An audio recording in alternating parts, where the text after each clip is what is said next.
We were spending 90 days going around resorts in the Maldives and had a private speedboat transfer from the previous island. The captain called ahead to confirm our exact arrival time. However, he was unable to reach anyone on the island. When we arrived, there was no one in sight. No welcoming party, no one to assist with our luggage or show us where to go. The boat crew tried repeatedly to get through to reception, and eventually someone answered. Reluctantly, the boat crew unloaded our bags and departed, leaving us stranded on the arrivals jetty, feeling rather unwelcome on this deserted island. Eventually, one person made their way down to the end of the arrivals jetty to greet us. The greeting was far from the usual warm Maldivian welcome, just a vague apology and no smile. We were seated in the grand-looking but dark reception building. Despite it being the middle of the day, the shops appeared closed and there were no welcome drinks, as promised. The resort seemed noticeably understaffed at that moment. The staff member reluctantly offered us lunch. We entered the buffet hall and found a few rather unhappy-looking guests still lingering. We couldn't figure out where all the food was. The sparse display didn't look appetizing. Had they already finished the lunch service? We grabbed the food still available and sat down, only to find that it was stone cold. This whole situation was starting to feel suspicious. We knew this island would be more basic, but we had booked the largest luxury villa, expecting the usual high standard of Maldivian service. As we made our way across the island, there was a noticeable lack of staff anywhere. It seemed wilder than what we were accustomed to. And was there something biting my ankles? At last we arrived at the villa, which, to our relief, looked beautiful. Parts of the villa were truly stunning. Wildflowers climbing over a large gate, Maldivian swings, little bridges, heavy curtains, and a beautiful pool. Then, we began to notice the smaller, concerning details. The bridge crossed over a stagnant pond. There was dust everywhere, blown bulbs, missing tiles in the pool, mold, dirt, and even leaking ceilings. Some of the doors and gates wouldn't lock, and the villa was impossible to secure. The phones didn't work. The fridge hadn't even been switched on. The courtyard fountain was a dry, barren pillar surrounded by stagnant and dirty water. A damp, musty smell permeated the entire place. To top it off, the coffee machine was devoid of coffee beans and stuck in maintenance mode. It made us wonder, had they really forgotten we were coming? With the phones not working, we had no choice but to walk back to reception to request assistance with the issues in the villa. About an hour later, a man arrived, but only armed with a broom, which was far from sufficient for what needed fixing. Eventually, 3 more staff members turned up and began addressing some of the problems. The housekeeper returned as well, this time with proper supplies, and cleaned the greasy, dusty glasses in the bar area, but did little else. Meanwhile, we kept the children entertained in the main pool, which thankfully was idyllic. They didn't need to be aware of the chaos unfolding around us. After spending the entire afternoon with the maintenance team trying to resolve the issues in our villa, we had little time left to explore the island. We had repeatedly asked to speak to the resort manager, but were brushed off with vague promises, eventually being assured of a meeting after dinner. It felt like he was hiding. With that in mind, we decided to head out for dinner, hoping for an improvement from our lunch experience. Unfortunately, the buffet looked just as empty, with much of the same food, although at least this time it was served warm. In an attempt to salvage the evening, we decided to order cocktails, thinking a bit of alcohol might brighten things up. To our surprise, we were told cocktails couldn't be served in the restaurant, only at the bar. We inquired about the wine loft, but were told it wasn't open. Eventually, a different waiter stepped in. He did his best under the circumstances and at least made an effort, even producing the cocktails we had ordered, after 2 phone calls to his supervisor to get permission. We needed to find the manager. After dinner, we walked over to reception. Were we really getting bitten again? We finally spoke with the manager, who seemed just as downcast as the rest of the staff. I couldn't help but wonder if they were even getting paid at this point. His apology was vague, and he acknowledged that things weren't right at the resort. We raised concerns about the villa, mentioning that one of the rooms was unusable due to the lack of security, and suggested we be moved to a better-maintained villa the following day, ideally with fewer mosquitoes, which seemed to be plaguing the entire island. We also hinted that we might not be able to stay at all. The manager asked us to sleep on it and offered to show us other villas in the morning after breakfast. He kept highlighting the resort's main attraction, the shark feeding. It struck us as odd, since shark feeding has been illegal in the Maldives since 2021. We also inquired about the bug problem, to which he assured us that the island was regularly sprayed and fogged. However, we remained skeptical, given the number of bites we had already endured. We went back to our villa to try and sleep off a terrible day. Our villa was meant to be the top-tier option, boasting 3 large bedrooms, 3 bathrooms, and 2 swimming pools. On the surface, it looked perfect. The villa was divided into 2 separate buildings, one with 2 bedrooms and adjoining kitchen and dining area. Then a separate pool house featuring a lounge, bar, and a large double bed. However, we quickly realized this setup wasn't practical. The pool house wasn't secure, meaning the children couldn't sleep there alone. We ended up staying in the 2 rooms that were connected. This turned out to be a fortunate decision, as the electricity in the pool house soon went out, leaving it without lights or air conditioning. To add to the security concerns, the doors to the kitchen weren't properly secured and could easily be opened from the outside. However, at least we weren't far from the children. Despite our worries about bed bugs, we actually slept quite well. The beds were comfortable and cozy, although we did wake up covered in bites.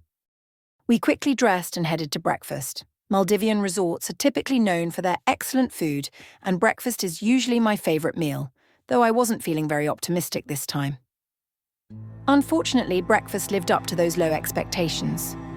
They had a live cooking station, the first we'd seen at the resort, where they were preparing eggs. The omelette I was served was mostly uncooked and inedible. We then avoided the cooked food and made sure the children stuck to a simple bread-based breakfast. We hurried out to explore the island, cameras in hand, but what we discovered next left us barely able to believe our eyes. We began our exploration by wandering through the center of the island. The infinity pool looked appealing, though we hadn't seen anyone use it. Understandable given the windy and rainy weather since our arrival. The bar, though closed, appeared well maintained at first glance, but a closer inspection revealed empty shelves and moldy cushions on the chairs. Hardly a major issue, but something most resorts would have quickly addressed. We continued across the beach towards the overwater spa, an ideal location for any spa facility. However, the building was locked up, dirty, and appeared unused. Perhaps, like many things on this island, it required a request at reception just to have the staff open it. By this point, we hadn't seen more than 10 staff members during our entire stay. The gym was locked and inaccessible, even with our key cards. The tennis courts were abandoned and overgrown, and the Kihaa club, which we assumed was meant to be a games room, was similarly locked up, dirty, and being used as a storage space. As we explored further, we found more and more buildings left to decay, no longer serving their intended purposes. Piles of mouldy cushions and other junk were heaped inside, evidence of neglect everywhere we turned. We returned to the beach, and as we continued, it became increasingly clear that the whole island was in a state of neglect. Weeds had overtaken the sand, and ocean debris was scattered all over. In most resorts, staff would be out at sunrise, meticulously grooming the beach to create that pristine, paradise-like feel. We wandered closer and stumbled upon what we assumed to be an abandoned bar. It was desolate and worn down, a far cry from the vibrant, welcoming spots usually found in Maldivian resorts. We decided to visit the water villas, typically the most challenging to maintain and a true indicator of how the rest of the island might be faring. As we approached, the full extent of the neglect hit us like a wave. It was becoming clear that the situation on the island was far worse than we had initially realized. There was no way we could continue our stay here, especially considering that our villa, with no power, was likely the best the island had to offer. We felt a mix of fear and morbid curiosity, unable to look away from the tragedy unfolding before us. The water villas were completely abandoned. The exterior of each villa was filthy, and where there were still windows, they had large X's painted across the glass. In many cases, there were no windows or doors at all, allowing us to see straight through the empty shells of what used to be luxurious accommodations. These villas had been left to decay, rotting away as they slowly crumbled into the sea below. A large sign on the jetty prohibited further exploration, denying us the chance to venture closer to these lifeless remnants of what was once the resort's signature feature. We shifted our focus to the villas along this stretch of beach.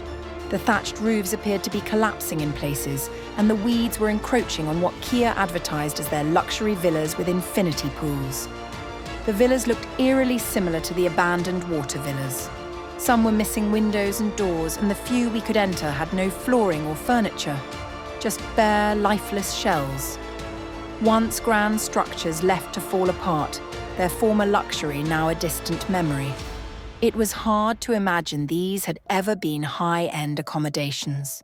It was as if the island had been forgotten, left to fall apart, with no sign of restoration in sight. Then we came across the kids' club. The kids' club was open, or at least it claimed to be. One staff member, a maintenance worker, was present, but they didn't speak much English and simply repeated reception over and over, indicating that if we wanted someone to look after our children, we'd need to find staff at reception. But there was absolutely no chance we were leaving our children there.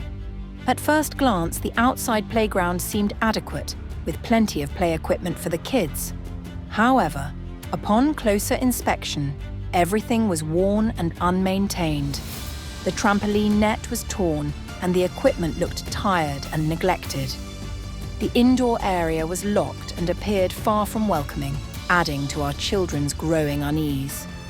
They were quite frightened at this point, and we had to reassure them that they weren't going to be left there. Then we discovered the kids' pool. What had probably once been a delightful little circular pool where children could float in a lazy river with rings was now dirty, mostly empty, and home to a few stray bugs. It was clear that this was not a place that could properly care for anything. That's when it hit me. Kihaa were advertised as having horses on the island. My heart sank at the thought of how they might be faring in these conditions. We searched for the horses, but there was no sign of stables, and nothing on the island map indicated their presence, despite the website's claims. Later, we learned that the horses were no longer present, and the resort had come to agree that a small island in the Maldives was no place for horses, and I expect was simply unaffordable at this stage. While this news brought some relief, I couldn't help but worry about what the horses had endured during their time on the island. During our frantic search for the horses, we came across the wine loft, which, like many other parts of the resort, was locked. It was supposed to be open at that time, but judging by the layers of dust and dirt visible through the windows, it hadn't been used in quite some time. Nearby, the second swimming pool didn't seem too bad at first glance, but we soon discovered another section that was dirty, empty, and left as an unfinished hole in the ground. Apparently, they had started constructing a swim-up bar but abandoned it when the resort fell on hard times. The area around the pool, which must have once been picturesque, was now filled with stagnant, dirty water, debris, and mould. Any former beauty had long since faded. We were scheduled to meet with the manager again, but by this point we had already made up our minds. There was no way we could stay on the island any longer. Earlier in the day, we researched alternative resorts in the Bar Atoll, hoping to find a place to escape to.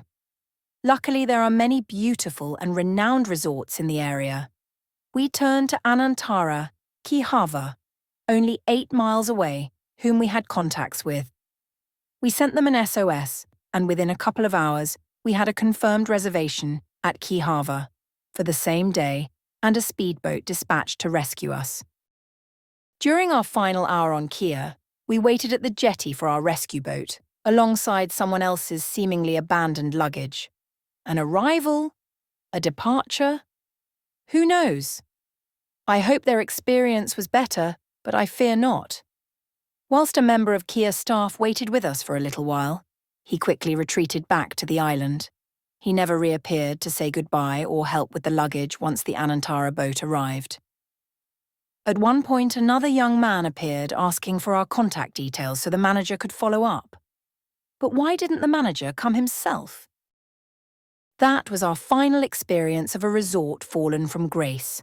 As the island began to fade into the distance, we felt a mix of overwhelming relief and disbelief at everything we had experienced.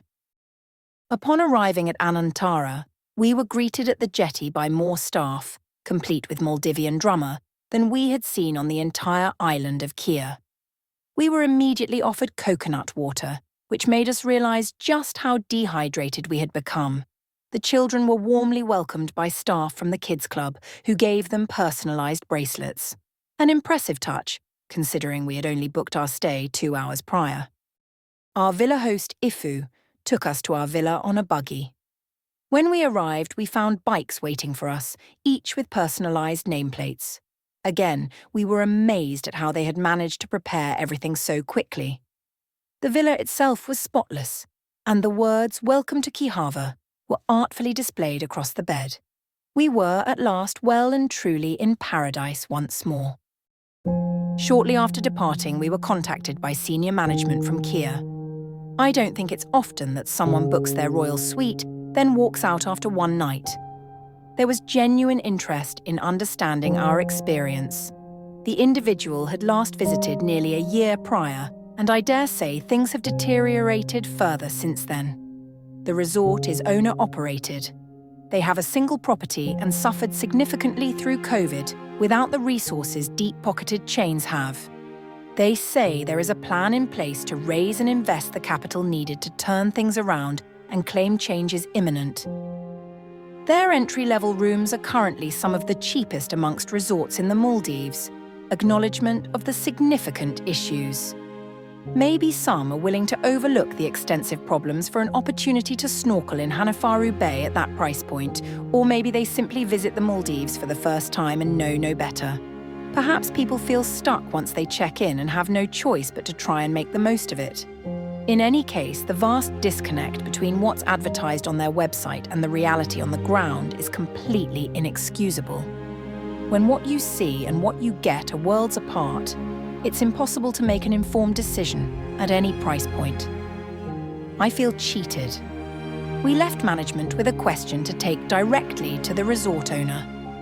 How much do you think we should pay for the experience we had? After many talks, they offered us nothing in return, other than a free holiday in the future.